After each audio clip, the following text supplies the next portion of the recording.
Welcome to கல்லாப்படி Tamil. இனி நம்ம பார்க்க போற காணொளி இன்னைக்கு தியேட்டர் ரிலீஸா இருக்கும் திரைப்படம் ஜாக்கி படத்தின் திரைமசனம். இந்த ஜாக்கினா என்ன? கோழி சண்டை பார்த்துருக்கோம், ஜல்லிக்கட்டு சண்டை பார்த்துருக்கோம், எவ்வளோ பார்த்துருக்கோம். இந்த படம் ஜாக்கினா என்ன?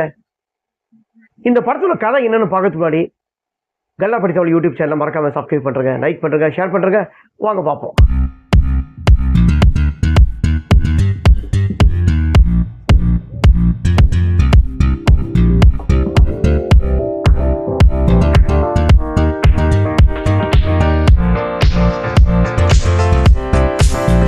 இந்த படத்துல யுவன் கிருஷ்ணன், ரித்தின் கிருஷ்ணன், அம்மு அபிராமி மற்றும் பலர். இந்த திரைப்படத்தோட இசை சக்தி பாலாஜி. இந்த ரைட்டர் அண்ட் டைரக்டர் பிரகாம் பால் ரொம்ப அழகா பண்ணியிருக்காரு. இந்த படத்தோட கதைன்னு சொன்னா, அதாவது இது வரைக்கும் வந்து நம்ம பார்க்காத கதை தான் சொல்ல முடியும். இது வரைக்கும் எந்த திரைப்படமும் வந்தது இல்லை. அந்த காலத்துல நம்ம தேவர் ஃபிலிம்ஸ் ஆகட்டும், அப்புறம் நம்ம ராமநாயணன் ஆகட்டும், யாரா இருந்தாலும் வந்து அப்பப்போ காட்டியிருக்காங்க. ஆடு சண்டை வந்து காட்டியிருக்காங்க, சேவல் சண்டை வந்து நம்ம இப்போ ஆடுகளை படம் பார்த்துருப்போம்.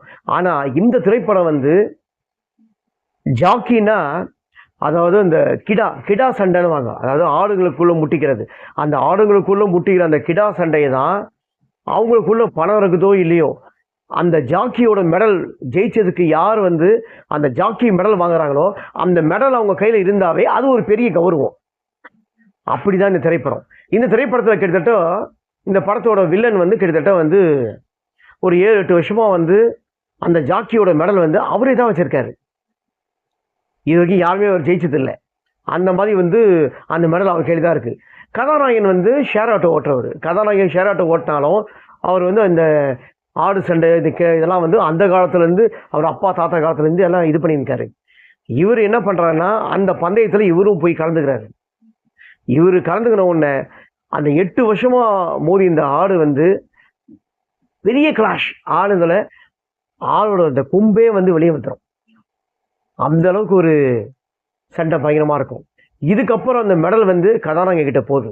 மறுபடியும் பந்தயத்தை வச்சு அந்த கதாநாயகன்கிட்ட இருந்து அந்த மெடலை வாங்கினாரா இல்லையா, இல்லை வில்லன் வந்து வன்முறையை கையில் எடுத்தாரா? ஏன்னா அந்த ஊர் பஞ்சாயத்து பிரசிடென்ட்டு, பஞ்சாயத்து போர்டு அவங்க தான் இருப்பாங்க. அவங்க என்ன சொல்லுவாங்கன்னா, பந்தயத்தை வச்சுக்கோங்க, சண்டை போட்டு மோதிக்கங்க, ஆனால் எந்த காலத்துக்குள்ள வன்முறையெல்லாம் ஈடுபடக்கூடாது, தனிப்பட்ட முறையில் வந்து ரவுடிசம் பண்ணக்கூடாது அப்படின்னு வந்து பிரசிடென்ட் சொல்லுவார். அந்த மாதிரி தான் இந்த திரைப்படத்தில். இதுக்கப்புறம் வில்லன் வந்து வன்முறை தான் கையில் எடுத்தாரா, இல்லை பந்தயத்தை விட்டு மறுபடியும் ஜெயிச்சாரா, மெடல் யார் கையில் போச்சு. அதாவது இது கிட்டத்தட்ட வந்து எத்தனோ வருஷத்து வரலாற்று சம்மந்தப்பட்டது தான் இதுவும் கிட்டத்தட்ட. ஏன்னா சேவல் சண்டை நம்ம ஆடுகளம் படத்தில் பார்த்துருப்போம்.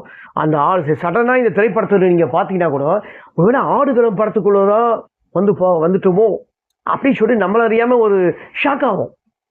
ஏன்னா கதாநாயகனும் அதுக்கேற்ற மாதிரி நம்ம தனுஷ் சார் மாதிரியே அப்படியே வந்து லுங்கிலாம் தூக்கி கட்டிக்கின்னு அப்படி தான் இருப்பார். ஆனால் வந்து சேவல் சண்டை, ஜல்லிக்கட்டு, இது வந்து ஆடு வந்து சண்டையை வந்து ஸ்க்ரீனில் ப்ரெசென்ட் பண்ண விதம் வந்து ரொம்பவே நல்லா இருக்குது. அதாவது இந்த படத்தோட சினிமா ஃபோட்டோகிராஃபிக் ரொம்ப அழகாக பண்ணிக்காங்க. எடிட்டிங் பிரமாதமாக இருக்குது. படத்தோட பேக் ஒரு பிஜிஎம், இசை எல்லாமே பிரமாதமாக இருக்குது இந்த திரைப்படத்தில். அதாவது ஒரு படத்தில் வந்து ஃபர்ஸ்ட் ஆஃப் லேகு, செகண்ட் ஆஃப் லேகுன்னு சொல்லுவாங்க. இந்த திரைப்படத்தில், ஜாக்கி திரைப்படத்தில் எந்த விதமான லேக் எல்லாம் இல்லை. இந்த திரைப்படம் நல்லாவே இருக்குது. கதாநாயகன் இந்த படத்தில் வந்து ரொம்ப அழகாக நல்லா நடிச்சிருக்காரு. ஆனால் இன்னும் நடிப்பை இம்ப்ரூவ்மெண்ட் பண்ணாங்கன்னா இன்னும் ஒரு ஃபீச்சர் இருக்குது. வில்லன் ரொம்ப அழகாக நல்லா நடிச்சிருக்காரு. டஃப்பாகவே நல்லா பண்ணியிருக்காரு.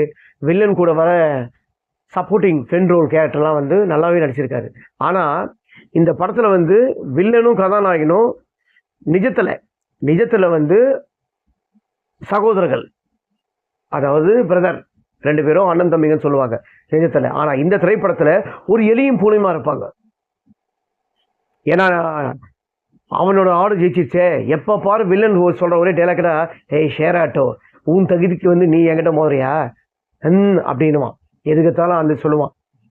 அவர் அதிகமாக யூஸ் பண்ணுற வார்த்தையே வந்து ஏய் ஷேர் ஆட்டோ, இதுதான் அதிகமாக யூஸ் பண்ணுவார் அவர். அதனால் ரொம்ப ஹீரோயின் போர்ஷன்ஸ் வந்து அந்த அளவுக்கு பிரமாதமாக இல்லைன்னு சொல்ல முடியாது, நல்லா இருக்கு. அந்த அவங்களுக்கு கொடுத்த என்ன கேரக்டரோ அதை ஸ்க்ரீனில் வந்து அழகான முறையில் நீட்டாக ப்ரெசென்ட் பண்ணியிருக்காங்க. நல்லா இருக்குது இந்த திரைப்படத்தில். இந்த திரைப்படத்தில் என்ன சொல்கிறதுன்னா, ஒரு 4-5 பாட்டு வருது இந்த படத்தில். வந்து ப்ளஸ்ன்னு சொன்னால் ஒன்று வேணாம், நல்லா எல்லாமே எல்லா விதத்திலும் நல்லா இருக்குது. ஆனால் மைனஸ்ன்னு சொன்னால் ஒரு 2 பாட்டு வச்சுருக்கலாம். இந்த மாதிரி திரைப்படத்தில் ஒரு 5 பாட்டுக்கு தேவையில்லாத பாட்டுகள். அந்த பாட்டுகள் வந்து தவிர்த்து இருந்தாங்கன்னா கண்டிப்பாக இந்த படம் இப்போ இருக்கிறத விட இன்னும் ஒரு வேற லெவலில் இருக்கும். இப்போவே இந்த திரைப்படம் வந்து ஜாக்கி திரைப்படம் ஒரு வேற லெவல் தான். ஓகேங்களா? ஏன்னா ஜாக்கி திரைப்படம் நம்ம இது வரைக்கும் ஆடு சண்டையை பார்த்துருக்க மாட்டோம். ஆடுன்னு ஒருத்தவங்களுக்கு யாராவது ஞாபகம் வந்தாவே ஒவ்வொருத்தருக்கும் வந்து சாப்பிட்ற மட்டன் மாதிரி தான் ஞாபகம் வரும். ஆமாம், மட்டன் தான் ஞாபகம் வரும். அந்த ஆடை வெட்டணுவாங்க. ஆடை வெட்டின்னு தானே இருக்காங்க, பலி கொடுத்துருக்குறாங்க. கடவுள் வந்து கடவுள் நம்ம கேட்டுச்சாலும் நமக்கு தெரியாது. ஆனால் கடவுள் தான் கேட்டாருன்னு சொல்லி ஆட்டை வந்து பலி கொடுத்துன்னு தான் இருக்காங்க. ஆனால் இந்த மாதிரி சண்டையை வந்து இந்த மாதிரி திரைப்படம் பார்த்ததுக்கப்புறம் நம்ம ஏன் மட்டன் சாப்பிட்றோமோ அப்படின்னு நமக்கே தோணுது. ஏன்னா ஆட்டை வச்சு ஒரு கௌரவத்தை உண்டு பண்ணுறாங்க மனிதர்கள். ஏன்னா சண்டையில் வந்து அந்த அளவுக்கு நல்லா காட்டியிருக்காங்க. கிளைமேக்ஸில் ஆடுங்க மோதுற சீன்ஸ்லாம் ரொம்ப பிரமாதமாக இருக்கும்.